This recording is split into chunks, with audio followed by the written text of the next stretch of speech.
ministres n'arrêtent pas de défiler la télévision, surtout quand ils sont candidats aux élections régionales, pour nous expliquer que ça y est, grâce à leur politique, nous sommes dans la sortie de la crise.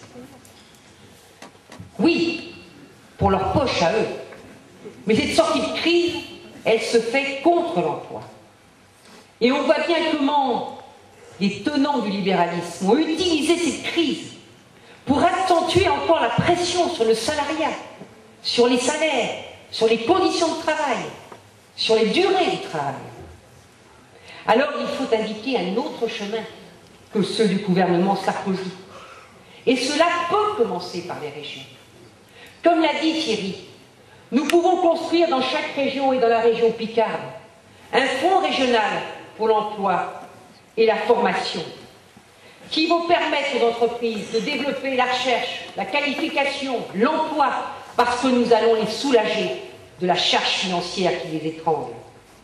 Mais imaginons que 22 régions à gauche créent ce fonds régional, mais qu'également 22 régions à gauche se battent pour mobiliser les populations et exiger que se crée au niveau national un pôle financier public du crédit pour développer une véritable politique industrielle respectueuse du développement durable, en passant par la nationalisation d'un certain nombre de banques.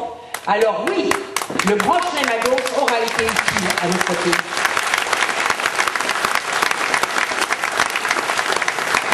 Et il faudra bien, comme le faisait le Conseil national de la résistance, poser la question de l'éviction des actionnaires dans la direction des entreprises.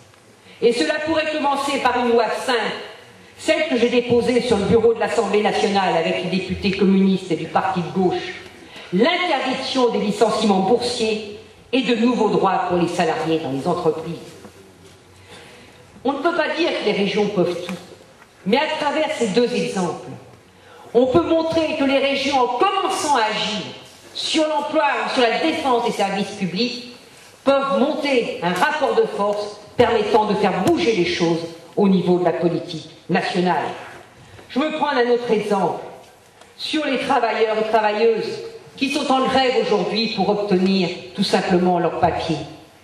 Si toutes les régions, et la région Picarde avec les élus du Front de gauche, prennent la décision qu'il n'y aura pas un contrat avec une entreprise du bâtiment, des transports, qu'il n'y aura pas un appel d'offres qui ne spécifiera pas que ces entreprises devront faire en sorte que tout salarié qui aujourd'hui se trouve sans papier bénéficie d'un certificat de travail et d'un contrat lui permettant d'obtenir dans l'instant des papiers dans la préfecture concernée.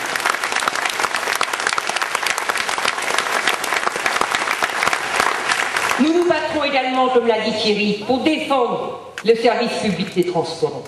Et s'il faut désobéir, je le dis ici, les élus du Front de gauche auront le courage de désobéir face à des gauches qui ont trop souvent plié devant les directives libérales de l'Union européenne ou qui se sont servis de ces directives libérales de l'Union européenne pour justifier leur renoncement face aux changements nécessaires. Je le dis, les élus du Front de gauche feront œuvre de désobéissance par rapport à ces directives. Ils n'appliqueront pas ces directives, ils n'appliqueront pas les lois qui les transposent, parce que nous défendrons le service public jusqu'au bout. Je veux ici saluer le collectif national du droit des femmes, qui depuis des années s'est mobilisé pour une grande loi de cadre contre les violences faites aux femmes. Je dis, nous l'avons adoptée à l'Assemblée nationale, car nous avons su additionner l'action des féministes et l'action des parlementaires. Nous nous sommes rassemblés et nous avons agi ensemble. Et cette loi, elle est bonne. Et parce qu'elle est bonne pour les droits des êtres humains, la droite la plus répressive manifeste contre elle. Et il y a un monsieur qui agit tous les matins sur RTL, qui s'appelle Zemmour. Il y a 3 semaines, il avait comparé le droit à l'IVG à un grand massacre. Il y a matin, il a dit « Cette loi contre les violences faites aux femmes permet de s'immiscer dans la vie privée des gens. Le harcèlement psychologique est une notion subjective.